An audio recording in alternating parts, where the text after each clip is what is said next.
Marco.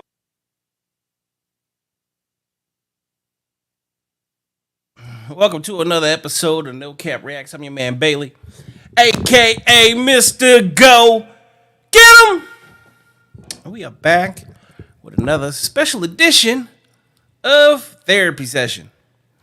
Not only are we back with another edition of Therapy Session, well, we have a wonderful guest in the building.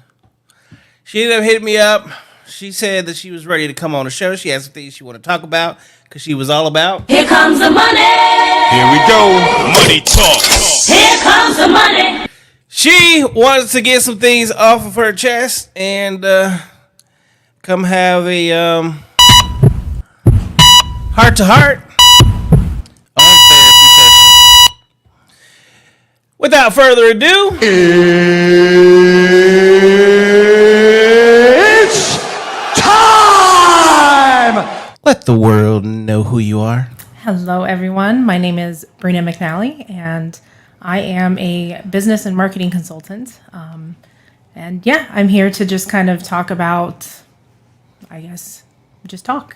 just give my perspective on certain things. Mainly being a business and marketing consultant, I see the world a lot differently than most. So I'd like to share a little bit about that.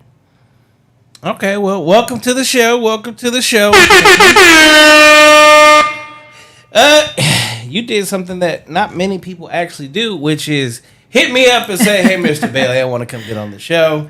I got some things I would like to talk about. So, we're going to go ahead and jump off into this. You say you do business and marketing consulting, correct? Yes. All right, so tell the world about that. Tell them exactly what it is. Give us some insight on you, who you are. Obviously, we're in Phoenix, Arizona, but not everybody knows that. So, tell them who you are. Yeah, so I just a little bit about me, just from personal perspective. I am very much into science and biology, nature, that kind of stuff. I'm also a metalhead. I love heavy metal, so I could talk your ear off for days about it. But just from as a marketer, what I do is I do a lot of software implementation, but I also do strategy. My specialty is actually creating customer profiles. And so a lot of times you hear that as a target market, customer avatar is another term you might hear for it. And essentially what that does is it pulls together people, and it allows businesses to say, okay, who do we need to target? How do we need to talk to them? What kind of things do we need to show them in order to get the most sales? And just running, and just with all the different businesses I've been a part of. I mean, I've had a veterinarian that I've worked with. I've had celebrities that I've worked with. Actual other marketing agencies too. So I've seen commonalities between all of them as far as just what they're looking for and how they market. And a big thing that just being here that I wanted to talk about is how that translates over to dating, because I am recently single as of like a couple months ago. And so I've gotten back onto dating. I had sworn off online dating, but I was like, you know what, let's give it a shot. Let's see if I can kind of do, it sounds bad, but a little bit of a social experiment to see if I can get higher quality dates. And a lot of it is about promoting yourself and just marketing yourself. And so, there's things that I'm seeing with looking at different profiles that it just things stick out. So like I have certain rules that I look for, certain things that I look for in profiles that kind of get me better dates. And so like there's things like if a picture has a guy with his tongue sticking out, like I swipe left. I won't engage with that. But it's interesting because you can kind of see where people's mindset is at, like what they're looking for based on what they post, how they talk about themselves. And it all kind of leads back into that customer profiling. So in order to create a profile, typically what I do is I start with what the company that I'm working with or the client I'm working with, what do they offer? And then from there, I try and find competitors and see who doesn't like the competitor. And I basically pull up those people's profiles. Like I will actually do a little bit of like digging and Facebook stalking a little bit, and just pull up a bunch of different profiles, and I see what are the people posting about, how are they talking about it, the exact words they use. And all of that helps me to create just a general idea of who these people are. And a lot of times, different offers can have multiple different people that are interested in it. Some offers are specifically for women. Some offers are specifically for like certain age groups. And you need to be able to talk to that person directly. And so one of the things, like I was saying, is I look at just what are they posting about? You know, if they're really posting pictures about their dog and their family and things like that, you know that you need to have a little bit more of a family-oriented conversation. And how this translates over into dating is it's the same thing. What are the pictures? I mean, looking at just from yourself, what are the pictures that you're posting? Because those pictures should be representative of who you are, what you're looking for. And so, you know, I think a good example of this is if you're looking for a serious relationship, don't be posting like the thirst trap pictures. Don't be posting pictures. Yeah, I mean, because that right there is already setting the stage. If you're posting things showing off a lot, as a woman, if I'm posting something that's showing off a lot of cleavage, that's going to set the expectation from whoever's swiping on me and whoever wants to match with me that, hey, this girl might be, she's looking real sexy. Like she might just want to, go for a hookup, when in reality, I'm actually looking for a long-term relationship. So I'm not saying go completely conservative and like cover yourself up, but promote yourself in the way that you want to. And then on the other side of people that you're swiping with, there's something in the industry called, or at least I know it as the sniff test or the scent test. And what that is usually with products, you can look at things and just say like, is it a market message? Like I think it's a market message match, which essentially means like with how the company is talking about themselves, with how they're promoting themselves, does that match what they're actually offering? And All right. So I'm gonna do something real quick. yes. Okay. So you're taking what you know in the business world, and you're translating that over into the dating world. Yes. Correct? Okay. Now, what you're doing is you're taking statistical information based off of how we do things in business and then translating that into how we also do things in dating, just based off of commonalities, what you're looking for, if your pictures add up to what your profile says, etc. Is that what you're saying? Yes, absolutely. Okay, so I'm just gonna be super honest. As a man, you are approaching dating the exact same way that men approach dating. Okay, so me, personal secret, and I've said this for years, and I do this personally, and have done this personally. If every picture is a picture of a woman out, drink, nightclub, what looks like a bunch of different girls' nights, no ifs, ands, or buts about it. In the man's terms, we call that recreational use. You can't sit here and have a profile saying that you're looking for a relationship while your entire lifestyle says party girl thirst trap. Exactly. Okay. Absolutely. So with what you're saying, based on literally, and this is not a me thing, this is a man thing. What you're saying is you have the sauce. You know the recipe, right? Yes. Now, my question to you is, how long have you been putting this to use? So I have been in relationships for the last, like 8 years. So I was in like a 6-year-long relationship, and then like I kind of started testing it a little bit in between that and the next one, which was a year long. And then I kind of did the same thing. That one ended up only being a few months. So I will say like recently I've really started putting this to use. I mean, I did before, as far as mainly with the descriptions. My pictures, I don't take a whole lot of selfies. That's just not who I am. I'm usually outdoors or at business conferences or something like that. And so this time around, I was like, you know what, I'm going to be really intentional with this and see where it leads me.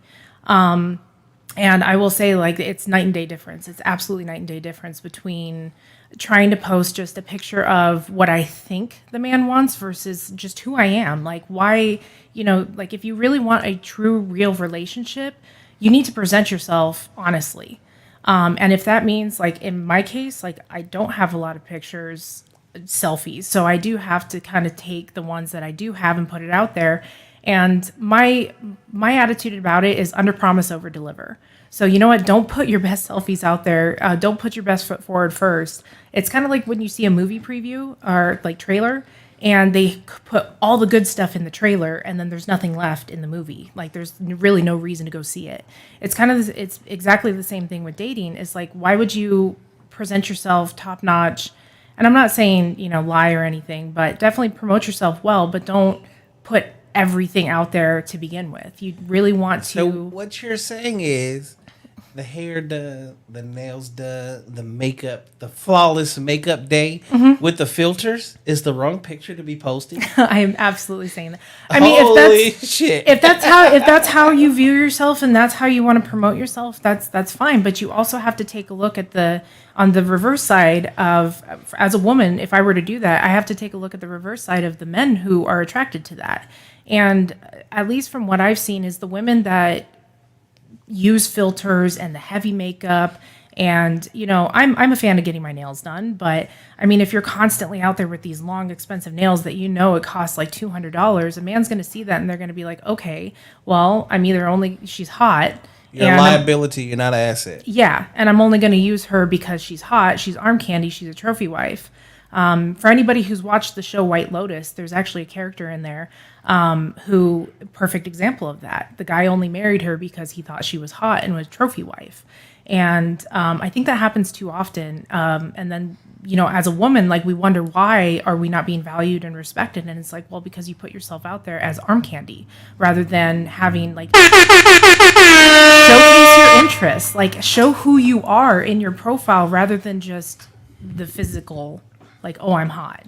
Okay, now I got a couple questions. I got a lot of questions. Okay, so in your 8-year relationship, why did that end? So he has a personality disorder, and he's also an alcoholic. And it got to a point where it was actually a domestic violence situation, and I had to leave. Okay. 1-year relationship situation. Why did that end? That one, he came out as gay. Actually, it wasn't.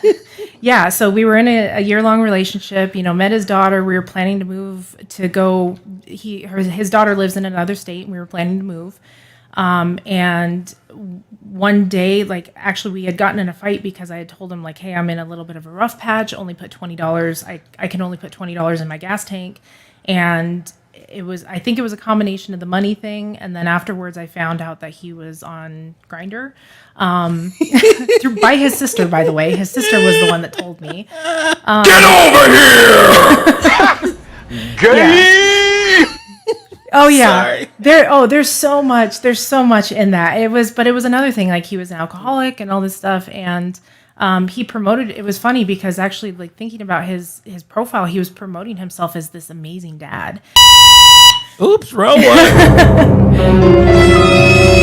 Yeah. Okay, so in the chat, I'm seeing a lot of hand claps, and they say that you are the truth. Okay, so here's the reason that I ask these questions. Okay, first and foremost, I'm about the most honest, truthful person that you'll probably ever meet in life. Okay, you guys don't see what I see, but in real life, she's attractive. What, you're probably like 5'4", 5'5"? 5'5". Okay, she's like 5'4", 5'5". She, you're a hiker, aren't you? Hiker, softball player. I do weightlifting. Okay. Yeah. So she's athletic, okay? And then this thought process that she's coming in with is absolutely profound. It is, for most men, is going to be a breath of fresh air. A man that has any clue about what a relationship is would probably try to rife you in like 90 days or less. Like no ifs, ands, or buts about it. Which then makes the smarter of us go, how many men have you stabbed? Beat, kicked in the balls, or shot? Or any of the above and No, more? I've only actually ever hit 2 men in my life, and that was because they literally asked me to hit them because they wanted to see how hard I could hit. But past that, I'm a kill them with kindness. I'm not going to sit here and delve into any kind of physical assault just because you're being mean to me. No, I'm going to mentally wreck you if you come at me. Are you a nurturer? Yes. Are you a pleaser? Yes, I'm a people pleaser. I'm a fixer. Kind of why I got into consulting is what I've realized is that I'm a fixer. I like to problem solve. Okay, I'm gonna pick your brain on all kinds of Let's do shit. it. They said less than 90 days. You probably would. Anything less than 90 days, he might actually be crazy, so I would avoid that too. But if he knows exactly what the fuck he wants, he would go for that. Okay, so let's get into, because you said some things earlier, and I pay very attention. I take mental notes, not written notes. All right, so you said the biology of dating. Okay, so do you understand the dynamic and the differences between men and women? In a very yes or no answer. Yes. Okay, so biologically, in a relationship, do you believe in roles? Yes. Elaborate. So I believe that everybody has their strengths and weaknesses, and that when you come into a relationship, you're going into it as a team. And so when you're looking for a potential partner, you need to find somebody who strengths are your weaknesses, and that there's the compromise. Me personally, I do know. I mean, I know most men are the providers and they want to be the caretakers and they want to have that kind of masculine role, and I'm fine with that. I'm absolutely fine with that. And there has to be a balance of the respect, because women do bring certain insights that I think men usually miss. Like a lot of my male friends, who are married, they chose their wives because she offers more. She's able to give him insight on empathy. She's able to give him insight that makes him. The fuck? I don't want to say a better man, but I want to say, I mean, just a better person. Like he's able to not have emotional reactions to things because he can see that, okay, if it's not working, maybe try a different approach. Because I mean, I've been guilty of this as well, of just trying to strong arm somebody. And that's me and my masculine energy. And I have fully acknowledged, I'm 33 and I've never been married. Like I don't have kids. And there's a reason behind that. And it's usually because I have taken on more of that masculine role of I don't allow anybody to provide for me. And so now that I've been into going on dates and things like that, I have started stepping back and looking for the men that want to step into that role. So you're moving into your feminine. Yes. Okay, so I have at some point in time, I don't know if it's gonna be a book or I'm just gonna do one hell of a long ass show, and it's gonna be divine femininity and divine masculine. Because in order for a man to truly be the best version of himself, he has to be in his divine masculine, which in the world we live in today, just uttering the word masculine seems to be taken in the wrong manner. Which in order to be masculine, you are like the ultimate version of masculine means that you are a civil servant to your partner. And then the divine feminine of what a woman in her place, in her role, is she is the ultimate servant. So a woman is basically his master in so many ways, even though he is the leader, but the woman is the master of the home and the family. Like you don't have children right now, but the day you have kids and things like that, like your whole purpose changes. Kids become no ifs, ands, or buts about it, your number one priority. Which, if done incorrectly, is the number one reason why so many women become single, is because they put their kids above the one person that gave them said children and provides for them and offers them the life and stability and security and the safety that's his primary job, his primary use. And when you overlook that, you then kick that man to the curb. So everything that you're saying is actually, it's perfect. It's almost too perfect. But I have questions. Yes. And in that, so clearly you're single and looking. Okay. Now, in knowing a man's role and knowing a woman's role, and now you are clearly coming more into your role as a woman, right?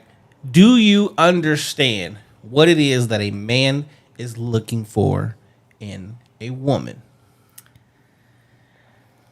I think that's really generalized because every man, I believe, is maybe not looking for something different. I think there's a foundational level of what they're looking for. We're gonna keep this general because we're not Okay. gonna make it about me and you. Okay. I believe that most men know what they're looking for as far as what they want out of a woman. And it's, there's a lot of women I see out there that are like, oh, men just want sex. And no, like think about how emotional sex is. Think about how intimate sex is. And when men go around and want a lot of sex or attention just from random women, like what is he actually looking for? He's looking for that attention. He's looking for someone to nurture him, to have that emotional connection with. And, sex might just be that way that he feels he can get it. Okay, so I'm going to stop you there. And the reason I'm going to stop you there is because you are looking at sex in a very feminine manner. It's how you have sex. I'm people hate me for this, and some people absolutely love me for this. No, men just want to fuck. At the end of the day, but there's a reason for that. You're as much right as you are almost wrong. Because intimacy, we could give a flying shit about that. If we could fuck you and walk away from you every single day and never cuddle, kiss, hug, do any of that shit, and you are truly okay with that, there are so many men that would literally do that, no ifs, ands, or buts about it. It's the cuddling and the kissing and all that extra shit because we know you want it. We are the predator. You are the prey. We know what the prey wants, so we give the prey what you want. Because that's how we keep you. Right? But as men, and men, fuck y'all. We've been through this before. I know you're going to hate me because I give away man secrets. But you know the number one reason a man will fuck you on the first date? You show your true colors after the fact. You literally, because it is emotional for you, because it is an attachment, because you have to take a chance, because, it creates that internal want of more from that said person. We know that after we have sex with you, you're going to show your true colors. You're going to give us the purest version of who you are. Because as long as you can dangle the vagina like a carrot over our heads, like that is your proverbial win. That is your gold medal. Okay? When you get rid of the gold medal, guess what I no longer have to work for? The only superpower that you have. So once the superpower is removed, we are 100% on an even playing field. Now you have to show me your worth as a human being, as a woman. No more expensive dates. No more jumping through hoops. No more proving myself. No more of the trust conversations. No more of the, oh my God, I got to take care and do this tonight. We got to go bowling. We got to do this tomorrow night. We got axe throwing on this night. We got this. Like, I'm spending all this fucking money because I just want to fuck her to find out if she's even worth a damn. That's very fascinating. I mean, that's fascinating because from given that perspective, men and women are playing two different games in dating then. We are, and that is the biggest problem with dating. And this is why my number one question to women all the time is, do you understand men? And the question here, the sad truth about it is, we understand that for the most part you don't. You know why? Why is that? Do you hit on men or do men hit on you? Men hit on me. Okay, so I'm the lion, you're the gazelle. I'm the predator, you're the prey. I need to know where to hunt you. You just need to know where to avoid me. I need to know all of your good habits, your bad habits, and everything in between. Mm-hmm. You just need to live. That is 100% the reality of dating. And it's amazing because, as you said, it is 100% just like sales and marketing. Because what happens is, your initial job in sales and marketing is, the first thing you have to do is you have to identify your target market. Mm-hmm. You, madame, target market.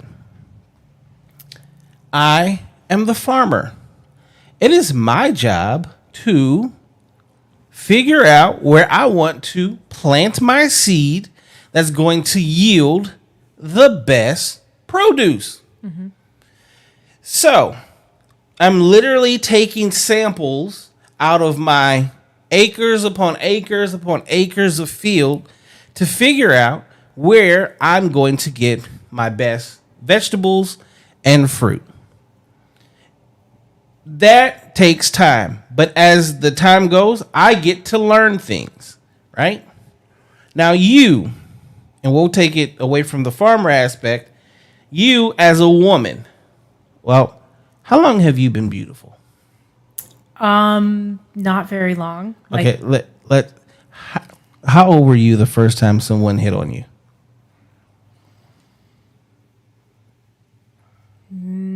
I would say maybe early 20s.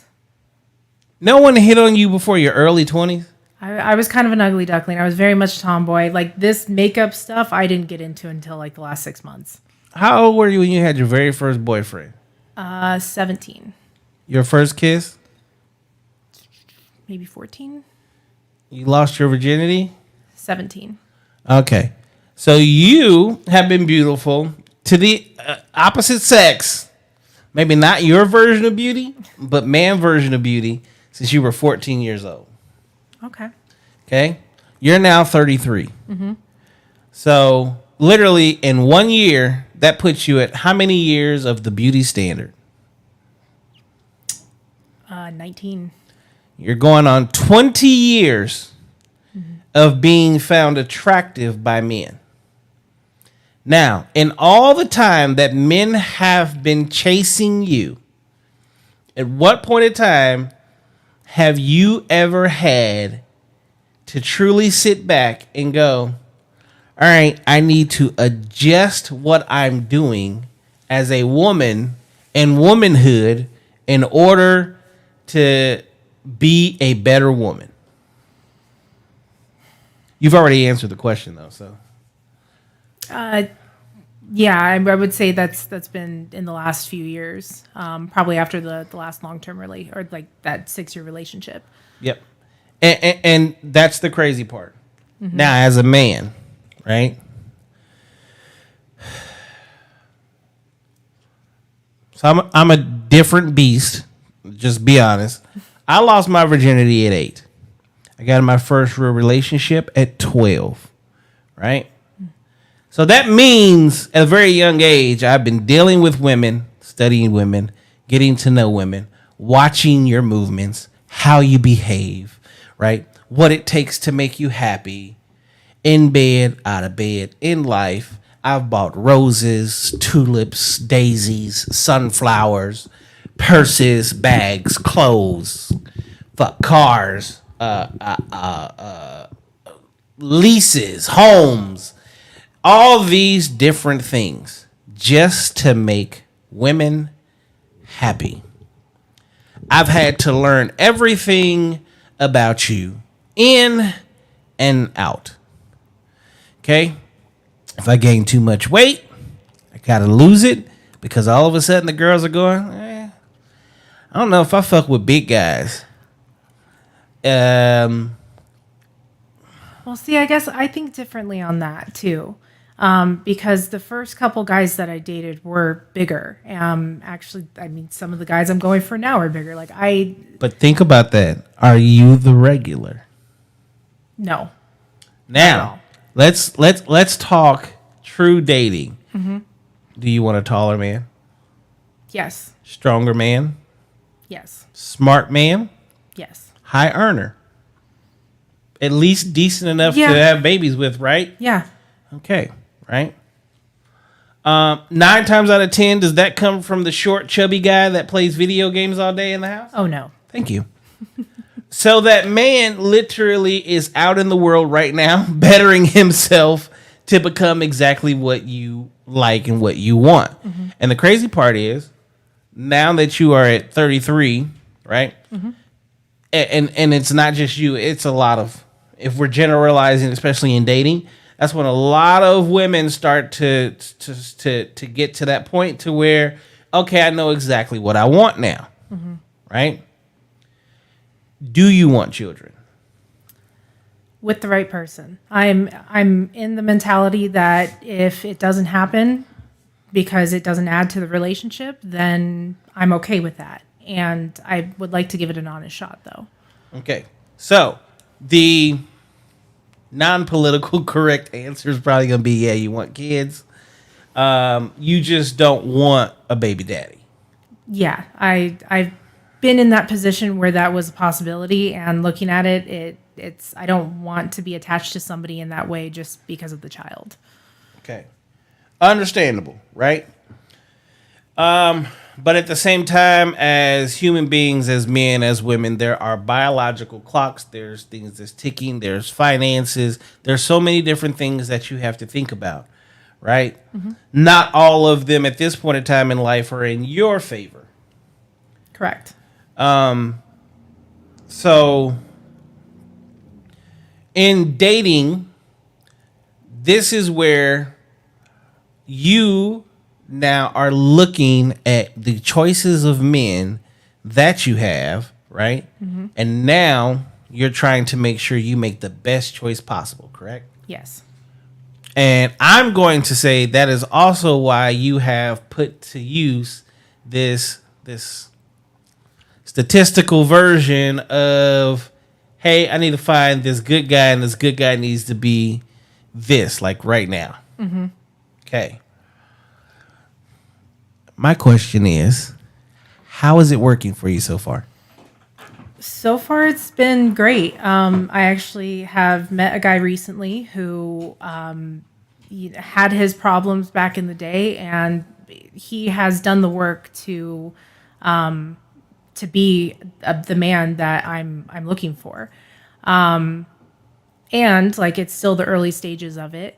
So I would say that I've always, before it was kind of one of those things that I'm like, hey, first date, if it connects, like, let's go on 2 or 3 more dates and then boom, relationship. And now I'm like, you know what? No, let's slow that down. Let's become friends first. Let's build a foundation. The analogy that I've heard recently is that building a house.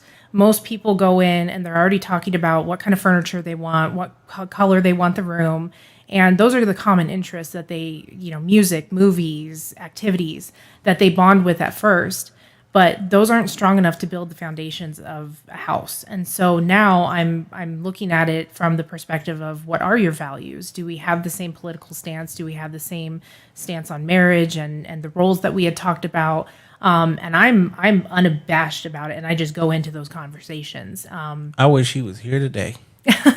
I need him on the couch right now, damn it. I mean, he's a therapist too, so it's very, very easy to have that conversation with him. But that is the kind of relationship I want. I want to be able to just jump into those conversations and have a talk with somebody right off the bat. And you know what? If it turns out that we have a lot of common interests, but that foundation isn't there, I'm not going to pursue it. Like, the interests can be built over time, but the foundation is something that needs to be there from the get-go. Okay. So, I'm going to play a little game with you. Okay. It's actually not a game. It is a dating calculator. They have it for men and women. Ooh. I wish he was here because I would definitely put him on this damn thing. Right? So, the name is triggering, but bypass the name. I hear it all the time. Let me get this damn thing to pop up. Come on. We do this live, ladies and gentlemen. We do this live. There we go. Okay. Oh, interesting. So it's called the Female Delusional Calculator, right? Mm-hmm. Okay. So, the chances to find the man of your dreams, live search using surveys conducted by the U.S. Census Bureau and the NCHS. This is data compiled from the actual Census Bureau, and it is up to date. What is your target age range of men you would like to date? I would say 33 to 39 would be the oldest. Whew. Pretty short window. Yeah, you gonna kill yourself there. Okay. I am. Can he be married? Like, currently married? Or currently married. No. Okay. Race. Any color, white, black, or Asian? Any. Okay. Minimum height. I'd say like 5'8". Okay. Doop. Can he be obese? Can he have jelly belly? Oh, yeah. Oh, wait. No, he can. My bad. Minimum income. 60,000. 60,000? Mm-hmm. Okay. Are you ready to find out? No, let's. Okay, so she's looking for a man between the ages of 33 and 39. Any race, 5'8" or above, and he can be fluffy. He must make $60,000 or more. You have an 8% chance of finding this man in the United States of America. That puts you at a 3 out of 5. You are an aspiring cat lady. Okay. You want to know what's going to kill you more than... There's two things in here that's going to kill you more than anything. I'm going to say age. Age is one factor. Why did all my shit just go off like that? Okay. Age is factor number one, but the second one, which is what most people don't realize is, and I'm going to show you, the average man makes around 35 to 50. So if you would have put that at like 40 and extended this, probably, let's say, 30 to like 44. Watch this. Wow. Okay. So we did this with Marcy, and she was a 0.5%. She was a 5 out of 5 cat lady. With Marcy, what is, I wonder what her criteria is. Because the one thing that I see that kills women the most is the income. Income and height. Income and height is the hugest thing. Now, see, this is, so I'm going to base this off of me. I'm just going to do mine real quick, okay? All right. So, if I'm looking for a female and I'm 43 years old, I'll go as low as 25 and I'll go as high as 55. She can't be married because she's got to be mine. Mm-hmm. And I don't care if she's mom or not. Race, don't give a good goddamn. Height, again, don't give a damn. You can give me this whole spectrum. Okay. She could be overweight, but no, I can't do obese. No Lizzos. And then income, yep. I don't care because that's why I make money. Watch this. Oh yeah. Okay. This is what people don't really understand though, is that they don't understand how few people are really out here single. A lot of people are married, and then, well, there are statistics that show.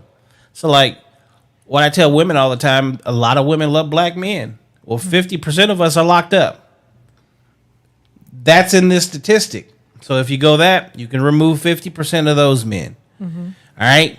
You remove married men. Right? If you remove married men, that's like another 30% of all races.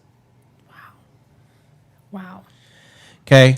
You are in sales and marketing. So my question is, have you heard of the term she-economy? I have not. Let's just go back to Google real quick.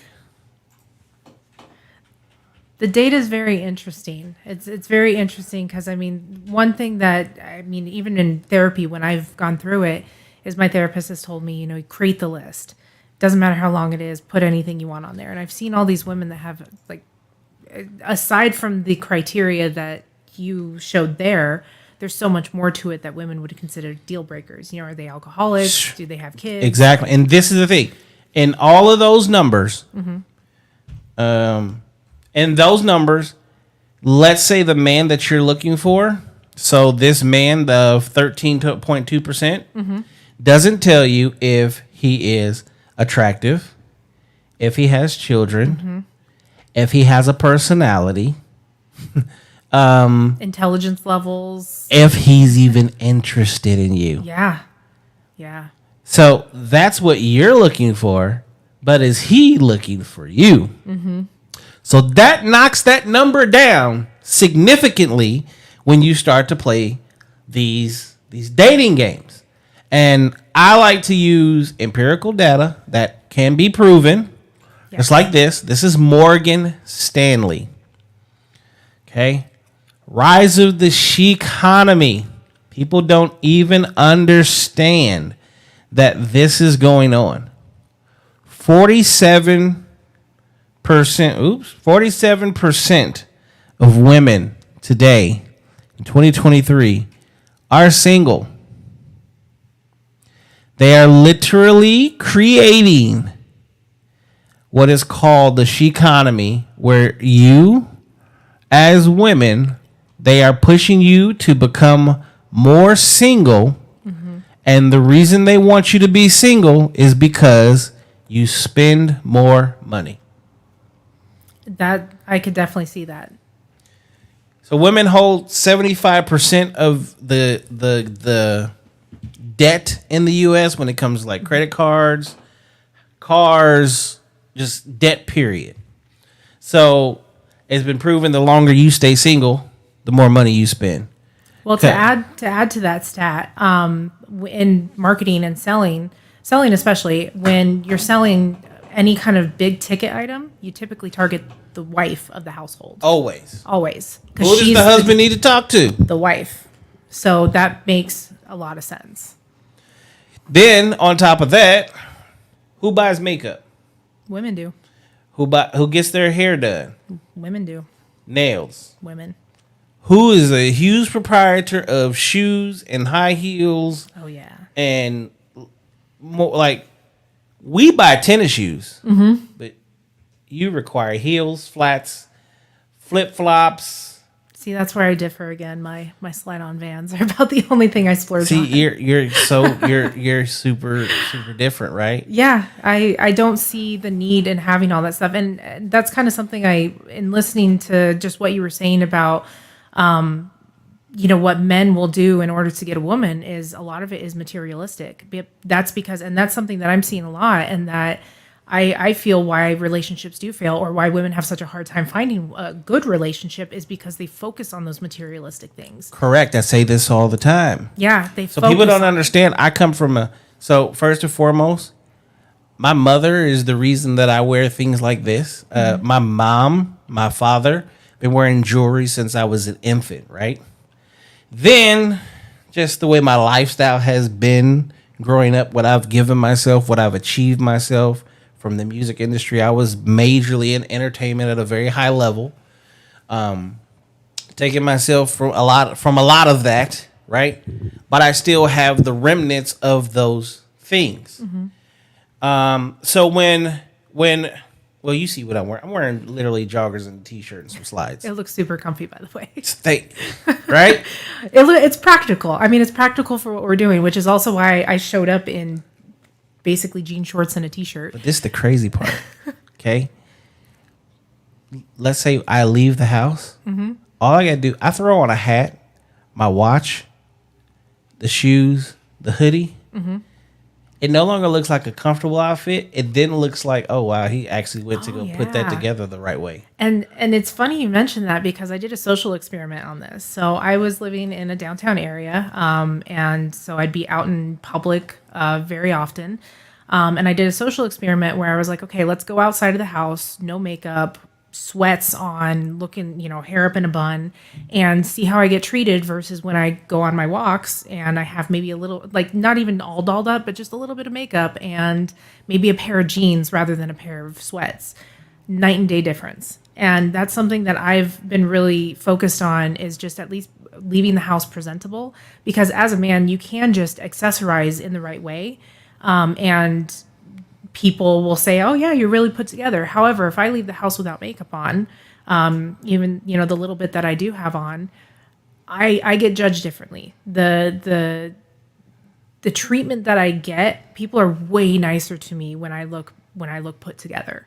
But I also think that shows like a level of care too.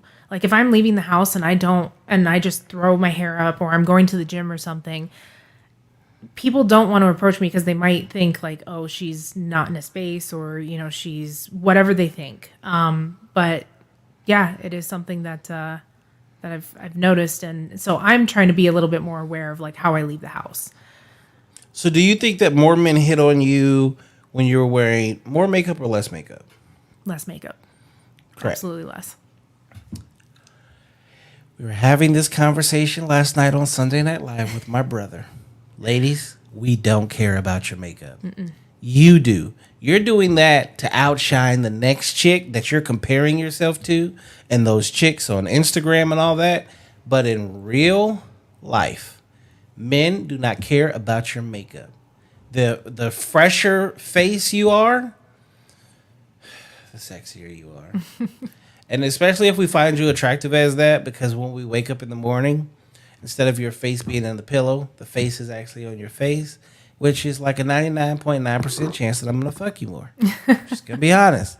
If I let you stay the night, we just had great sex last night, and wake up next to you, and your face is still the same, well, Let's be honest. If your face is not the same, if there's a drastic difference, like if I take the makeup off, I still look like me. Like I don't wear super heavy makeup, but there are some people some women that I've seen that let's be honest, it's catfishing. It goes back to the presenting yourself as something that you're not, and it's that sniff test I was talking about. Is that the scent doesn't match? Like, okay, this woman looks beautiful, gorgeous, blah, all this way, but then as soon as we get her in bed and have sex with her, take off all the makeup, like how is she acting? And like, what are her true colors? And I think that, so I'm in one of those groups that it's are we dating the same guy? And I'm in there almost, because there are a couple guys that I'm like, okay, definitely if they show up in here, I want to warn people because I believe that they just are a little dangerous. But a lot of the conversations I see is like these women, I'm like, you're promoting yourself in a certain way and then you get mad when the guy ghosts you. Like one of the stories that I saw is, so a lady got ghosted, and it was I think it was around St. Patty's Day. So her date just didn't respond. She got all dolled up. And so she went to option number 2 in her Tinder or Bumble list. And then she got mad when he showed up to her house with her friends, and then she got mad because he just wasn't feeling it and just texted her and said, hey, I left. Your stuff's on the doorstep kind of thing. And reversing that, like if the man had been the one to got ghosted and then went for option number 2, those women would have been like, oh, he's such a dirtbag. Like, how dare he? He already had somebody lined up, so why is he so concerned about option number 1? Well, reversing the roles, like, she's getting all mad because he left, and it's like, no, if he's not feeling it, he's not feeling it. Like, clearly you positioned it in a way that it wasn't actually that. And his sniff test, you failed the sniff test. How you were promoting yourself wasn't how you actually were. And he's like, you know what, I'm not feeling it. Bye. And that's the thing so women, we get called as men stupid all the time. Oh yeah. But we read you far more. We have to, we hunt you. We have to know you. And when we see you and get to know you or around you, within the first minutes, we can find out if, okay, I'm just one of her regular roster guys. Men are way more discerning when they put effort into a woman than what women are. Women are just, at least from what I've seen, a lot of women are just like, ooh, attention. Like, he's telling me I'm pretty. Like, I didn't get this. It's the Instagram. Yeah. Men are way more discerning, and they are just like, yes, no, because they know that they can just go to the next one. And if there's a connection there, then cool. Like, they're going to put their effort into that. And for me, I don't see anything wrong with that. I don't know why men are so, like, I consider myself a man's advocate. Like, I definitely say, like, I call women out a lot on their BS because it is stupid. You should never diminish a man because he's just not feeling it. Like, cool, he ghosted you. Guess what? You probably did the same thing to 20 other guys that said, we get to ghost like 3 to 5 women a year. You get to ghost like everyone. So this guy did this experiment with his wife. On any given day, basically she was hit on 7 times a day. Okay? So he took that 7 times a day. He started doing it, right? 7 times a day, 30 days, right? It's 210 times a month she was saying no to dick. Okay? 365 days in a year. 2,555 days she had to say no to dick. For him, 14 times. 14 times he had to say no to pussy. That's it. 14 compared to almost 2,600. Yeah. Okay? Which goes to, and I'm glad you brought that up, whereas are we dating the same guy? That goes to the loyalty test. Do men and women practice loyalty the exact same way? I don't think so. Not at least from what I've seen, no. Okay. Women expect a different, like, their version of loyalty is, to me, a little bit like obsessive. I don't know if obsessive is the right word, but it's almost a little bit too much. Like, you know, if my guy is turning women down, if women are hitting him up and he's just like not interested, I'm cool with that. But there's some women out there that are like, oh my gosh, he said sorry, I have a girlfriend. Why is he apologizing? And I'm like, you know what? He still turned her down. Why are you getting so mad about that? Why do you consider that a breach of your trust? Or even the fact that he shows you the messages. Why are you getting upset about that? He showed it to you versus... That is actually him doing the number one thing that women don't say men do, which is communicate. Openness. Yeah, it's honesty. It's looking at, like, and this is where expectations come in. There's an expectation. Women, I think, have this expectation that it's like, oh, he's going to look at me as a goddess. And I'm like, okay, cool. When we first meet you. Yeah, when we first see you, we're like, oh, it's literally girl one. Oops. She walks in and it's literally over and over. Yep, oh my gosh, she's so amazing. And then after about a month or so, it's like, I'm used to it. That's the same thing over and over again. Yeah, she's like, now she's just cute, right? But I think the loyalty gets built through, like, his ability to trust her, and it's not just a trust of like, oh, is she going to be loyal to me as far as other guys, but it's even her reaction to things. Like when I tell her stuff, when I open up to her, is she shutting me down? Is she diminishing me? Is she listening to me? And I don't, and that all builds loyalty. And I don't think that women really realize that. They look at it, loyalty is strictly like, is he seeing anybody else? Well, I take this conversation to a very granular, even a DNA version. And I love having this conversation because, first and foremost, what it does is it lets me realize that a lot of people don't even understand what loyalty is. They don't understand the difference between loyalty, and they don't even truly understand, again, the difference between men and women. So, we're going to go into the DNA of men and women, and we're going to bring it to current times. So here we are in 2023. Okay, as I said, 2,555 times a woman tells a man no any given year. Even the most the ugliest chick gets 3 times the amount of attention than the most beautiful man in this world. Okay? Your loyalty, what do you think your loyalty to a man would be in the relationship, marriage, sexual dynamic?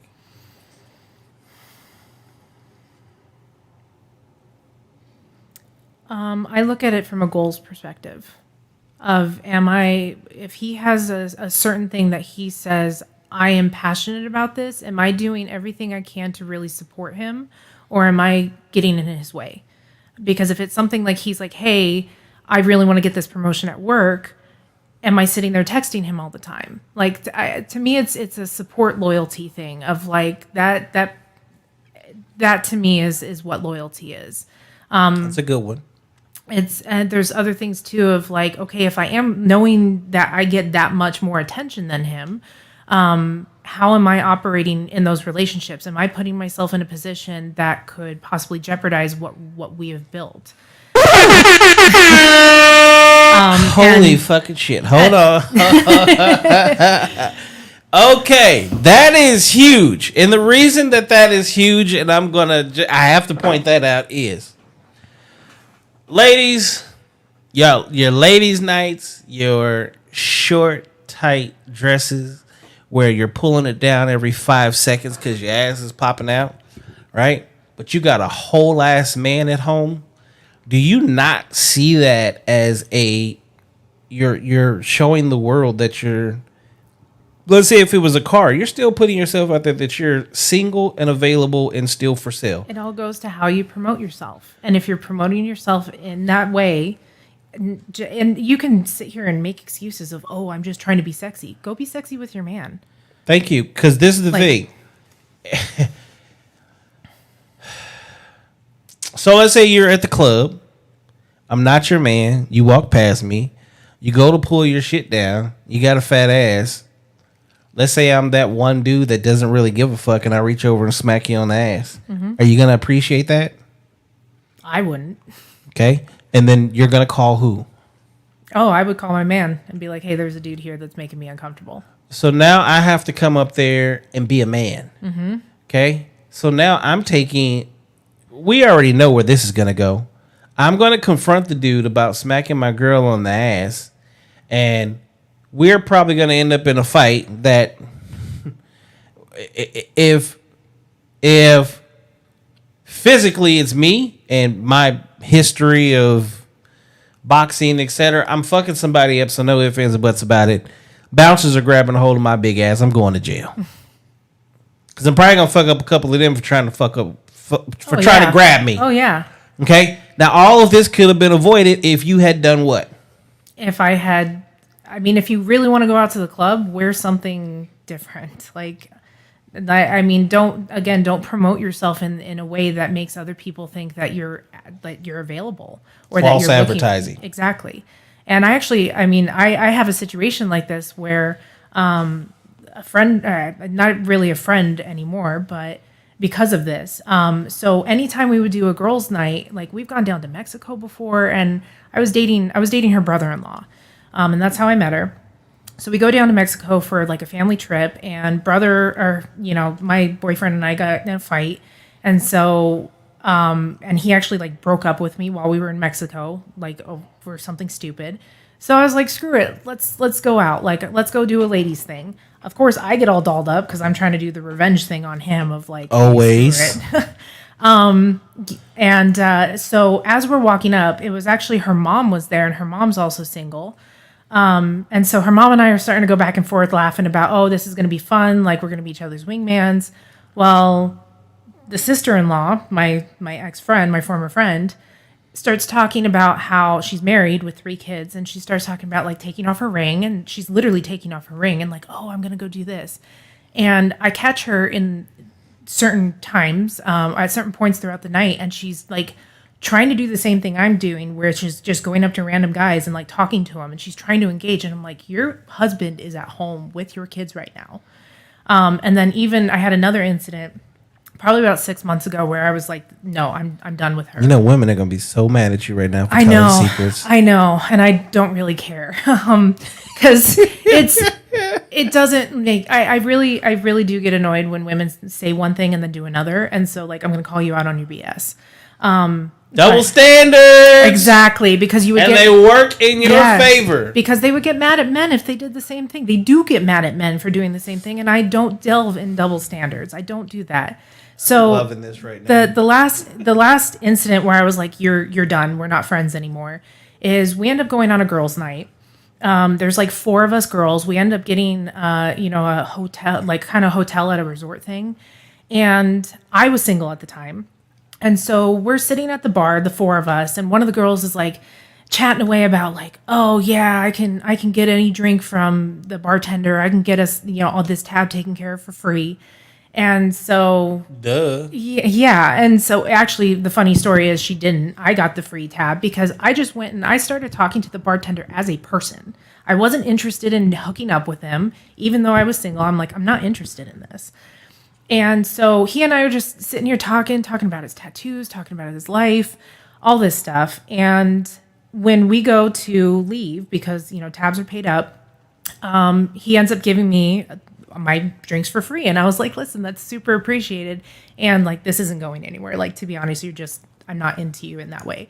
But I'm walking away, and this girl stays behind. And I'm like, I have no idea what she's doing. So she walks back, and like, for the next like 4 hours, she's just texting on her phone. And so finally she goes, oh, hey, like after 4 hours, she's like, oh, hey, remember that bartender? I go, yeah. And she's like, well, I got his number for you. And I'm like, okay, when? Like, we haven't been at the bar in a while. And she's like, oh yeah, I got it before we left. And I've been texting him this entire time. Turns out she was trying to hook up with him that night. Again, married. She's married. Her kids are there, like, because it was like a family resort thing. And so we had all the kids. Kind of weird. But so her kids are there, her husband's at home, and she used me as her wingman to like cheat on him. Uh-huh. And at that point I was like, absolutely not. I do not condone that. Girl code, No. ladies and gentlemen, girl No. code. So here's the crazy part, right? Now, imagine I'm that husband, right? And I get even a sniff of that. And the next time you guys say you're going on a girls trip, I say, hell no, not happening. What am I then called? Oh, you're called controlling. Controlling! Yep. Although I already know you're up to no good. And again, this is the thing. Men know women, and men know men. And we are quick to call you out on BS, right? But in order to make it okay, well, it has to be demonized, a.k.a. called controlling. Now, let's go back to the loyalty aspect. All right. So, as a woman, the easiest thing for you to get from a man is what? Sex.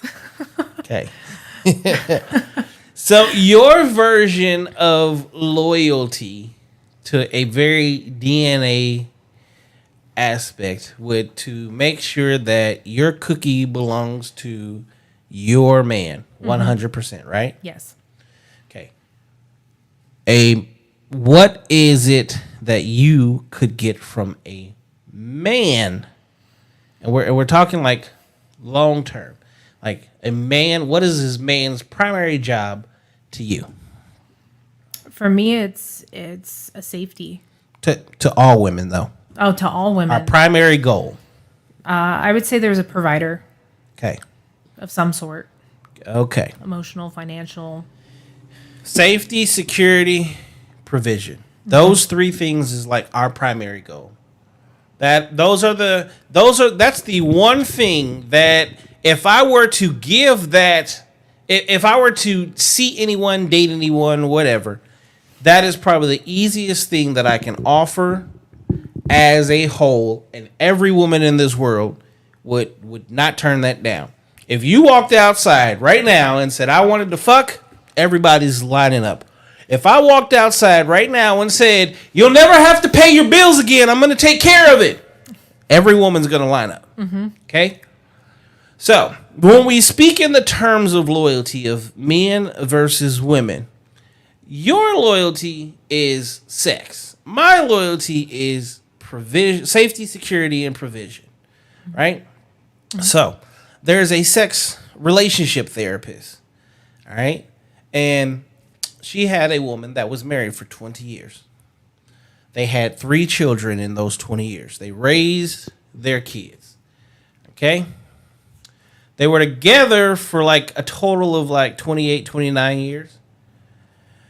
So basically, let's just say 30 years. Her husband cheated on her, had sex with someone one time in all that time. And she found out about it.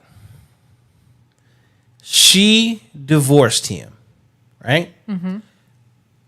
5 years later, she's seeing this relationship therapist.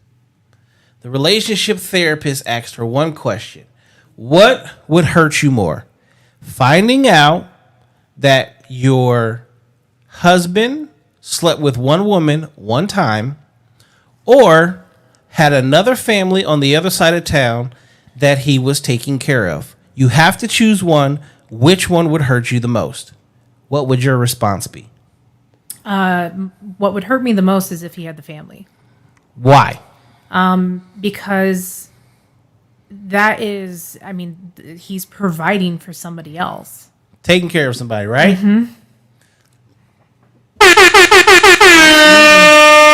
So that is the correct answer. Here in 2023, what we base loyalty off of is the number one reason why relationships also don't work.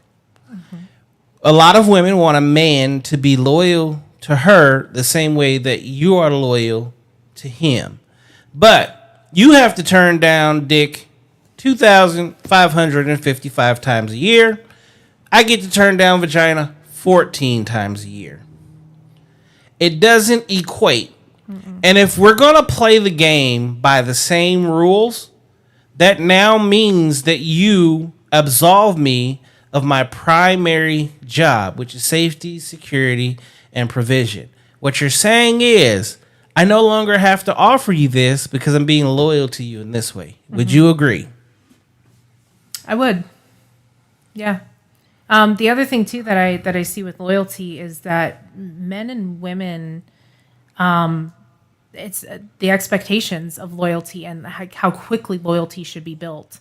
Yeah, we met yesterday. You better be loyal to me for the rest of your life. That group I was telling you about, there are women that are like just in the talking phase, haven't even been out on a first date, find out through the group that, oh yeah, like 2 other, maybe one, even just one other woman is talking to the same guy, and they're just like, nope, I blocked him. And I'm like, you're in the talking phase.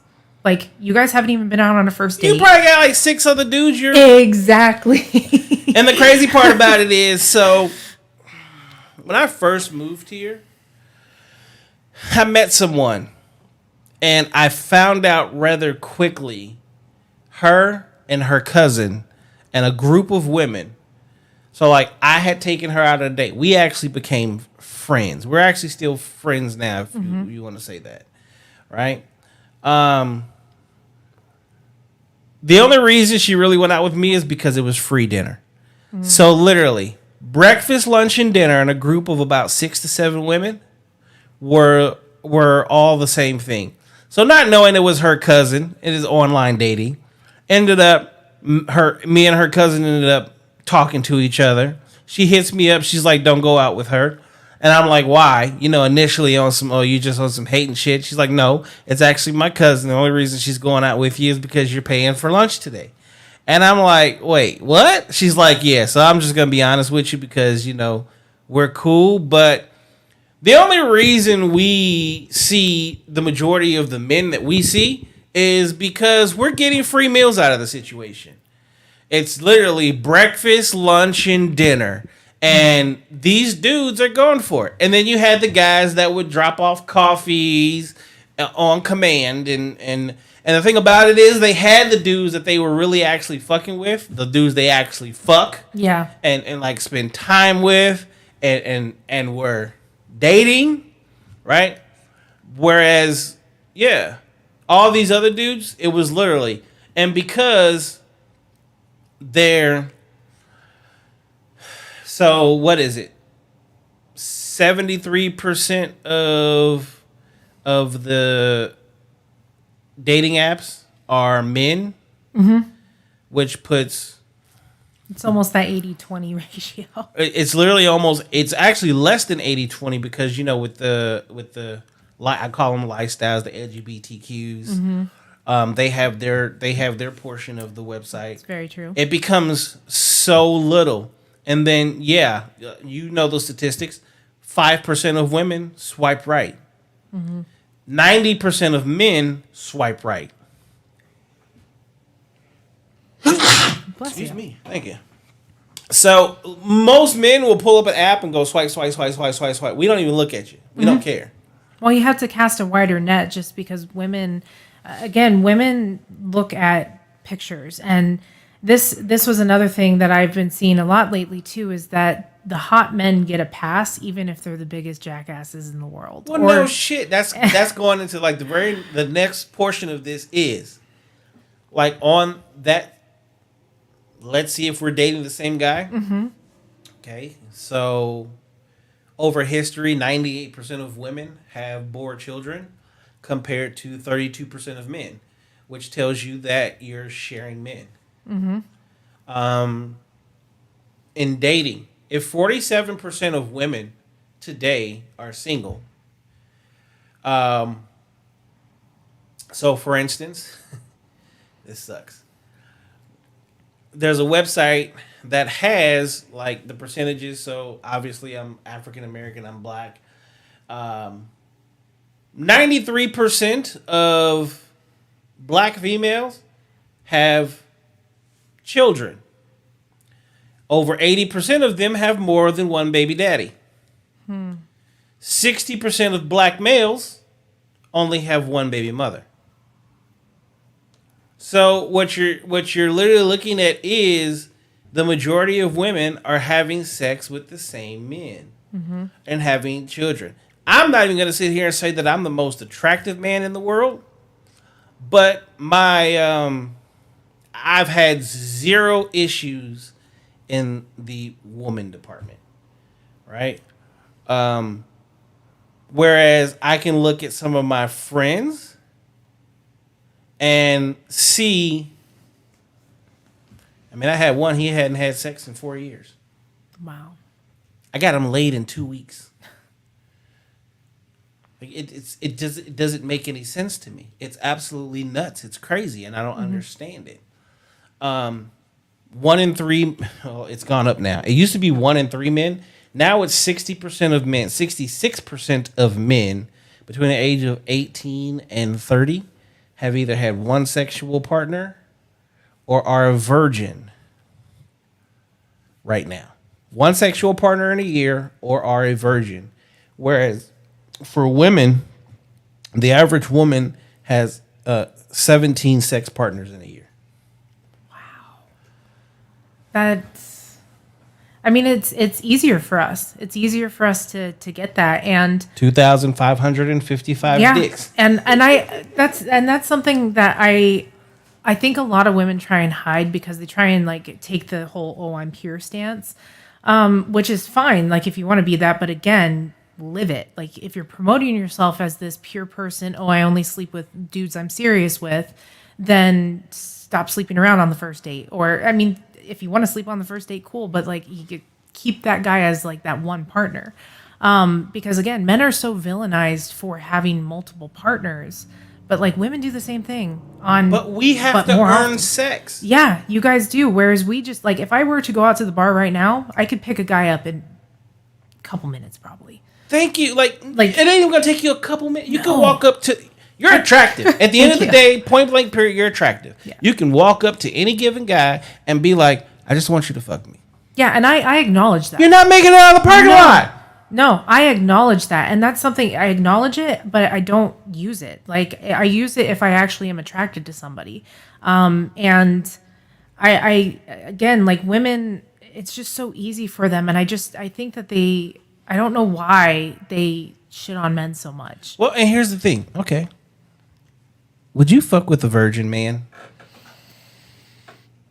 No, not at this age. Why? I don't want to be his teacher. I don't want to be his mom. So what you're telling me is you want a man that knows what he's doing in bed. Yes. Okay. So then, list of questions.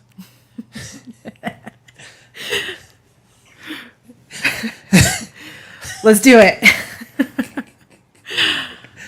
You like your pussy eaten?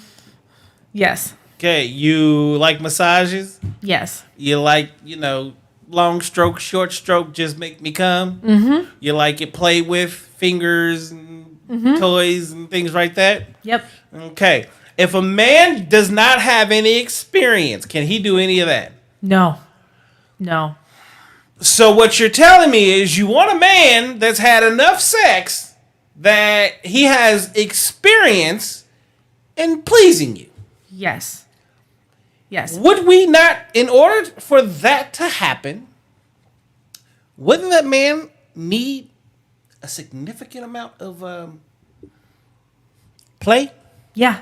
And this is why I always say, like, for the whole thing of waiting until marriage or waiting until you're 3 months in, like with my first boyfriend, I think I made him wait like 6 months. But you were a virgin. Yeah. I had sex with one other person. Okay. Well, okay. Close to a virgin. But this Yes. is okay. So here I'm gonna let you finish before I go. Go ahead. Yeah, and it is something though, and I think the same, like I would say the same thing goes for men, but men are a little bit more accepting because I think they do. It's again going back to that provider role. They don't mind being in that position, and that's part of like for me in the bedroom. I don't want to be in charge. I'm already way too in charge in the daily. So I want to give up that power. I know it's not Freaky Friday, ladies and gentlemen, but We're getting a little freaky on Monday. But it's very true. It's like, and I think that again, most women are the same way. Is like if they say again, saying one thing, doing another, is like they say that they want the man to be respectful and blah blah blah. And like, trust me, I date men that are respectful. Like we have the conversation about we even have the conversation of just, okay, how intimate in conversation and text do you want to go? And I always let them know, like, it's really a time and place thing. Like if I'm at work, I don't want to have that conversation. And so if I tell you, good thing you're not dating me. I mean, be respectful, but like, yeah. I was gonna be respectful, but this is my Mr. Bailey is a freak, and if you're the person that I'm fucking with and you're at work, I might ask you what the hell you're doing. And if you say nothing, it's gonna be like, cool, you need a bathroom break. Why do I need a bathroom break? Because I need a picture or something. But this actually brings up a really good point of so many women, they're like, oh my gosh, the guy turned the conversation sexual right off the bat. And no shit. I'm so comfortable. Like I'm comfortable talking about sex. I have no problem with it. But like where I draw a line. On a Freaky Friday. Oh, those conversations are fun. I love taboo conversations. So yes, if we're all enjoying this, I'll definitely be back. But when it comes to conversations around sex, I think women get a little prude, or they have, I don't know what it is exactly. It's but the social stigma which is why you guys give what are called politically correct answers. Yeah. When we ask you certain questions, just like, well, it's frame. I ask you questions based off of the things that make you happy sexually, which every woman is more than happy to say, yes, that's what I like. Right? But then, boom, out of nowhere, hit you with the, oh, so what you're saying is you want a man that does have experience. Yes, so he has to have sex with a lot of different women. But no, well, how does he get experience then? Yeah. How does your brain surgeon become the top brain surgeon in the world? He has to earn that shit. How does a man just magically have amazing dick? Because he's been in more than one vagina. He's been in multiple vaginas. And yeah, I mean, I'm a long-term relationship. I'm 7 years, 6 years, 4 years, 7 years, literally in long-term relationships only. Guess what? In those relationships, I learned a lot. But you know where I learned the most? Fucking with different women in between that shit. Literally being the proverbial man whore, as y'all call it, the fuck boy. Yes, this boy was out fucking, and I'm not a man whore. I was a man making whores. Like, if she's a whore, then I'm the whore maker. Right? That's literally my job. But guess what? In messing with this chick, I found out, oh, if you stroke it that way, like, she buzz. Yeah. This chick, if you do it this way, she buzz. This chick, if you hit that certain spot, I don't ever remember. I remember feeling it, but I don't remember actually doing it like that. But it made her squirt. So then let me get to this other chick. Oh shit, that made her squirt too. Okay, so now I need to like really practice this to see if I can make every chick I'm with do that same shit. Oh shit, it really fucking works. Right? Make her come in this amount of time by doing this one thing. Yeah, it's practice makes perfect, motherfuckers. It's literally how it works. And for a woman, like, we have to accept that women sleep around now, but do we really want to? If you're like my girl, and I want to be in a relationship with you, I'm thinking about wifing you, I'm thinking about spending the rest of my life with you. If I found out at any point in time you fucked the whole basketball team, you fucked the whole football team, baseball team, any of those situations, unfortunately, at that moment, you have now just been disqualified from a life-term situation. Yeah. I mean, going back to the numbers is, you know, a guy getting hit up, 14 times a year? Having to turn that, was that the number that men 14. He gets hit up 14, 2,555. Yeah. I mean, if a man were to go and accept every single one of those 14 versus that over 2,500, I mean, that's a lot. It's not even, because it's, for me, I look at sex as such an energy exchange, and that for women, though. Yeah, absolutely for women. Women are very much an emotional. We're in our heads. That's why, like, a man that knows how to get a woman out of her head when in the bedroom, like, he's going to be the most successful. A man. So if that's in a year, it would take a man 183 years to catch up to what one woman does in 1 year. Ain't that a bitch? And I'm all for women experimenting and trying to figure out what they want. But again, there's that discernment about it. Of if you're constant knowing that women, it's an energy exchange, you're giving away bits of yourself every single time. And then so when that one guy does come along, it's like, what do you have left for him? And that's where, as a man, we ask questions such as, and we don't ask you as a woman. We ask ourselves that about you. Because if we ask you that, you're running for the hills. But we literally look at you, especially if you're a single mother and you've been married, and you go, what are you going to give to me that you haven't given to somebody else? 9 times out of 10, you've got nothing. You don't have your virginity. You have given your womb away already. You've also given your hand in marriage and taken another man's last name. There's nothing new that's going to happen sexual that you probably haven't already done with, because you're going to do far more shit with your husband than you even are probably going to do with me until I get to a certain stage in life, which is why I was just having this conversation, and we had this conversation on another show where when a woman goes, I won't have a threesome with you because I love you, but I'll have a threesome with a guy I don't care about. That's backwards ass shit. Yeah. You should be having a threesome with the man you care about, not the man you don't fucking care about. Mm-hmm. You should be giving your partner every aspect of you, especially if your ass don't have shit else to give. There should really, for you, there should be nothing off the table at that point. Yeah. Because you control access to sex. We control access to the relationship or marriage. Mm-hmm. You're going to come to me and go, so what are we? And then I have to be the one that goes, well, we're together. What do you mean? And then give or take 6 months to however many years, I'm the one that's got to go out and spend 2-3 months worth of salary to go get your ring and drop down on one knee and say, will you marry me? Mm-hmm. So if I'm doing all of that, safety, security, providing, lo and behold, if we're at the club, the restaurant, or whatever, and this is the thing, you as women notice women before we do. Mm-hmm. When you see that fat ass across the way, you already know, no ifs, ands, or buts about it. My man's looking at that ass, and if that ass pays me any attention, I'm like, babe, we're taking that one home. 9 times out of 10, you should probably be like, shit, I spend the rest of my life with you. Yeah. Well, this is where I look at relationships as businesses. Like, you look at yourself as the offer, the product, the service, the business, and your customer is who's out there, and it's transactional. Like, all of it.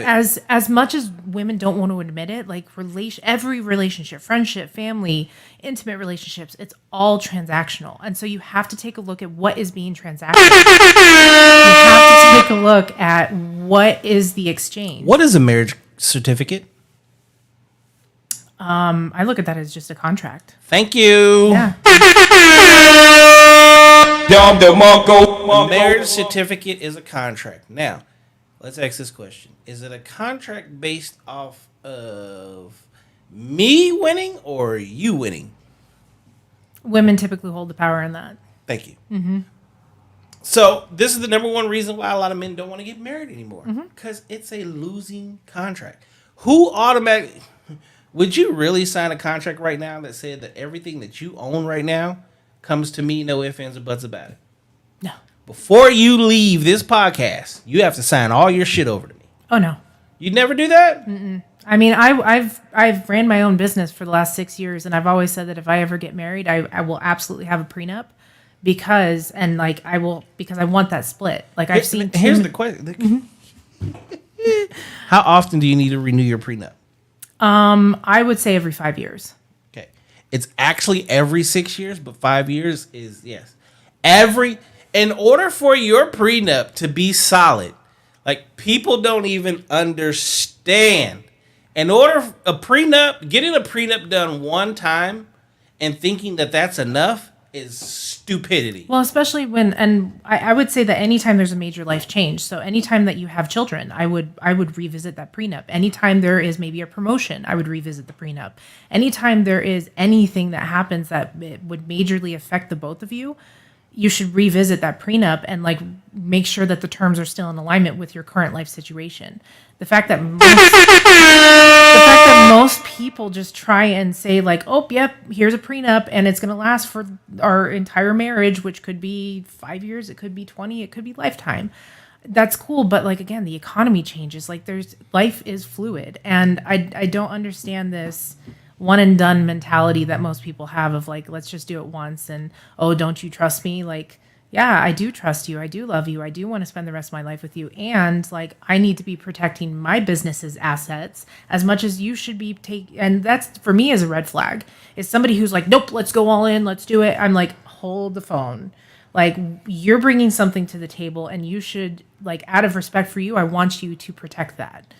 Ladies and gentlemen, sitting on my couch sounds like an amazing business partner for somebody.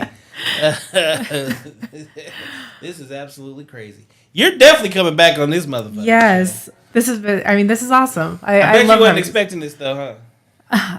You weren't expecting it? You weren't expecting this. Oh, no, I wasn't. Honestly, I had no expectation. I wasn't sure how this was going to go. I was hoping it was going to be a flow like this, and this has been awesome. Oh, well, see, people... See, a lot of y'all motherfuckers be scared to come get on the couch because y'all just think that. Oh, no. See, I have no shame when it comes to talking about stuff. Like, I have zero shame if you can't tell.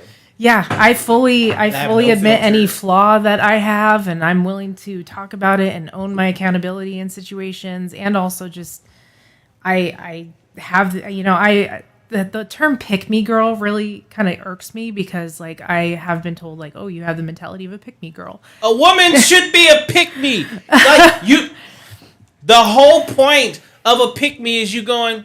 Pick me. I want to be married. Yeah. Pick me. I want to have your kids. I want to have loyalty. Me. I want to live under the roof with you and be in a real fucking relationship. Mm-hmm. Like the whole, oh, she's a pick me, and y'all try to make that shit seem bad.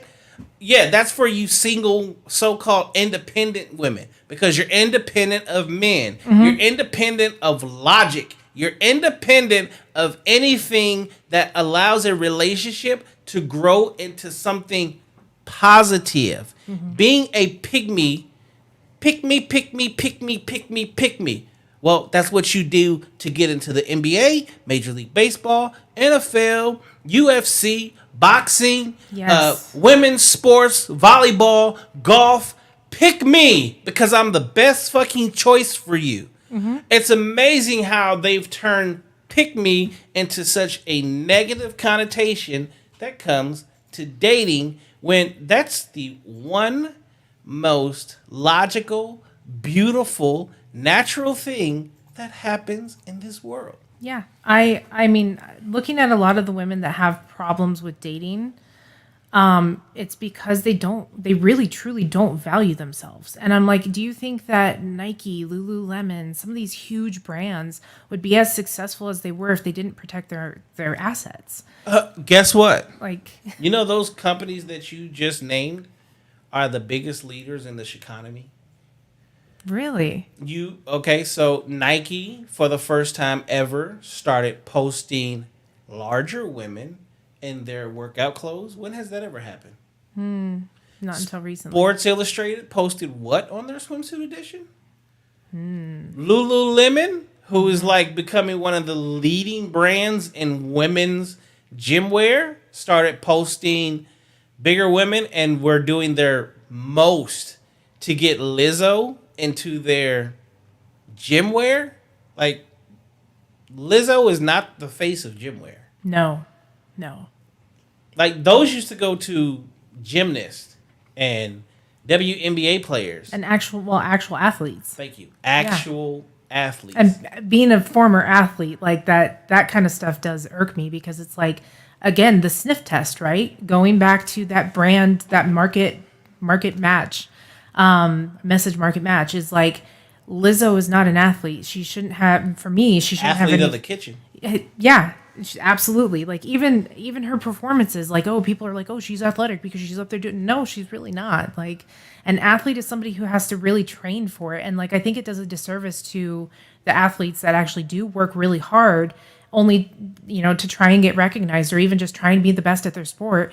And then here comes Lizzo, who gets to remove all of the beauty of the hard work of so many hard-working women that are out here that work to maintain a physique and a slim and trim body and health. And the thing about it is, like me as a father with a daughter, no ifs, ands, or buts about it. I want my daughter to look at any female athlete and be like, I would rather be like her than to sit here, especially in the black community, be Lizzo, where our number one killer is heart disease, diabetes. Like, we gotta be smarter, and they're not, and they're selling that to us because as of right now, we are the fattest country in the world. Honestly, I joined the fat boy race for a little bit. I'm back in the gym. I'm actually a personal trainer. This is me out of shape. This will never, ever, ever, ever happen again. And I know I'm about to do a very hard show, in a couple of weeks. It actually falls on a Freaky Friday because it's the anniversary of my mom passing. And that is the number one thing that got me out of shape, because my entire life, there is nothing. I will do everything under the sun to stay in shape, work out, push ups, skate, basketball, football, boxing, everything under the sun. That is the one thing. I finally found something that fucked me over. And I would say my mom passed away is probably the best thing to say that's what got me finally. But not anymore. I have my everything back. Brina, this has been fun. This has been a lot of fun. I wasn't expecting this. And your demeanor is absolutely amazing. Because you know what's crazy is, in a lot of these conversations, women can't take it. They don't answer questions. And they avoid the questions. And it's usually, hey, I'm going to answer the question with a question that puts it back on you. So the fact that you hold a level of accountability, honesty, is absolutely amazing. The fact that you have realized that you have been living in a very masculine role and you are finding your feminine is also an amazingly beautiful thing. I'll be the first person to tell you, you're the second person to be on therapy session. This is a whole brand new realm, because for my Freaky Fridays, I want to get away from having the conversations about relationship dynamics and sex and loyalties and all that stuff. I mean, no, not the sex. The loyalties and the dating dynamics and all that. And then on Sunday, I got Sunday Night Live. And Sunday Night Live is, yes, you show up. You absolutely need to have some sort of discussion topic. And that's where we go at. And I was like, I need something. And I decided to call it therapy session. And the reason I call it therapy session is I have so many people that literally since I was like 13, 14 years old, relationship advice, life advice, family advice, sibling advice. I've been the advisor to so many people in my life, and I've talked to so many people of every walk of life, and then traveled so much of the world to deal with different people. And I'm never too hot or too cold anyway. I like to stay right down the middle. It's funny when someone's like, you're a misogynist. And I'm like, actually, the same way I said what I said about a woman is I said the same shit about men. Because men aren't fucking men anymore. They don't know how to lead. They don't. You make it easy for men like me, because I'm just a natural leader, to come up and just snatch your woman away from you. And you can't be mad at me when it happens because you fail to lead. Yeah. The thing is, it's not my mission to go steal your woman. If that was the case, I would have a harem of them. I might keep a circle, but I don't want a harem. And that's an entirely different podcast. I did a whole, I did a little series on polygamy, well, more polyamory than polygamy, right? I would love to do one on polygamy because it's totally different. And it's what this world was created to do. But unfortunately, we live in a world now where everybody just wants to be able to fuck everybody. But like I look at one of the polyamory couples where it's a woman with multiple men, right? They can't keep their bills paid, which makes no sense to me. Yeah.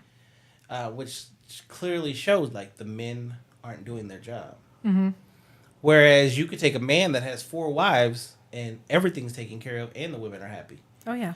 But they get talked shit about.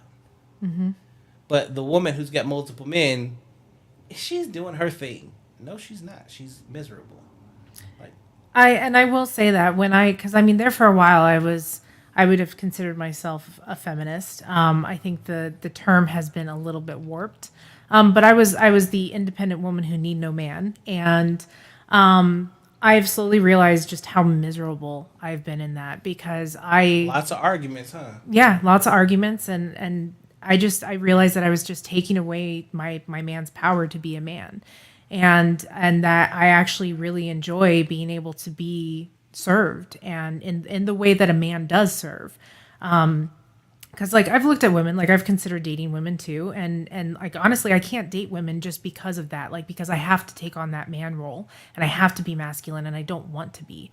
I mean, my mom was the breadwinner. My mom makes 6 figures, like she owns the house, and my dad just kind of lives in it.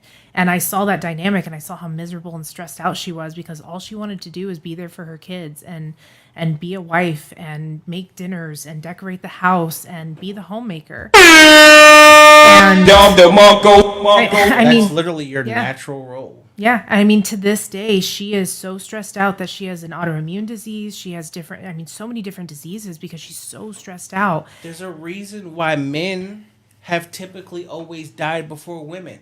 We stress ourselves the fuck out to make your life easier. Yeah, and just speaking from my own experience, I can say like the kind of partner that I want to be is like, I know that I always want to work because that's just who I like working. I like volunteering. I like doing all that stuff. However, at the end of the day, I want it to be that if my man comes home from a long day at work, I want to serve him. I want to cook him dinner. I want to give him massages, even just give him his space to be him. I want to do that for him. I want to make his life easier because I know that at the end of the day, he's providing that safety and security for me and that's making my life easier. So to me, it's all about the transactions, and you just have to understand instead of money, like, you know, the standard transaction that most people think is money. So, but when you take all that away, like, how do you want him to make you feel, and like, how do you want to make him feel? I give this to people all the time because it's an actual fact that we're actually getting to it a lot sooner than we think.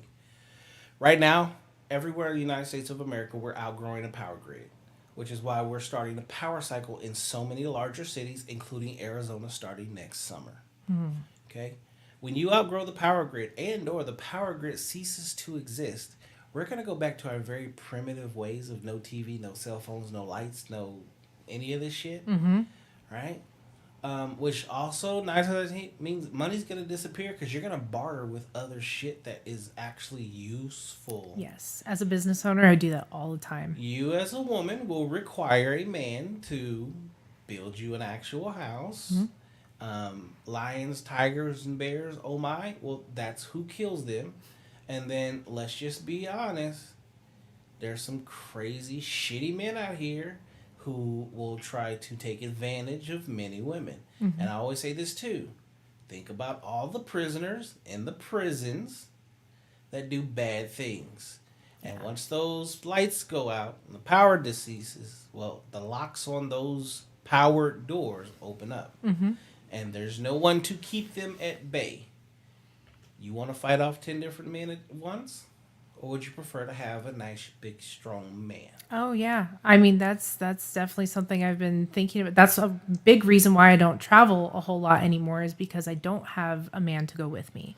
I love road tripping. I love traveling, but I refuse to go somewhere without somebody that I know and trust. And let's be honest, my girlfriends aren't going to be able to do that for me. Because I typically take on that masculine role, even in the dynamic of my friendships. And so I don't have that trust that they're going to be able to keep me safe if something does go down. And that's exactly why I want a masculine man who understands how the world works and that is going to keep me safe. And there you have it, ladies and gentlemen. I'm actually going to end this on that note. I'm guaranteeing you there is going to be a part 2 to this unless she decides not to show up. Therapy session is, well, anytime Monday through Thursday after, I don't know, 5, 6 p.m. Stay tuned, look for it. Also, make sure you hit myhustlefit.com. Not only will you find the No Cap Reacts merch, you will also, I should just add it to this. You will also find, well, this is my top selling shirt right now for merch, which is Captain Crunch, No Cap Reacts. And then you also have all of my Hustle Fit. We have men's, women, and children. The women's line is called Vixen. Go ahead and get you some. Make sure you tune in to another episode of Therapy Session. You've got Freaky Friday. Every single Friday night, we're going to have a lit Friday this weekend with Coco. And she's bringing Queen. And then Sunday night, we have another wonderful show. I will have a club promoter, an OnlyFans chick, and a porn star. So, it's going to be live over the next couple days. Any last words? This has been awesome, and I really hope that it's just kind of inspired any woman out there who isn't getting the kind of relationship that she wants to really kind of take a look at herself and just how is she being, and take that accountability and not just Wait, take what the was easy that way. A word you just said? Accountability. Oh my fucking god! Yeah. Where'd you come from? A lot of years of just figuring stuff out. Yeah. Okay. Well, thanks for tuning in to another episode of No Cap Reacts. This is Therapy Session. Again, I'm your man Bailey, aka Mr. Go Get 'em. And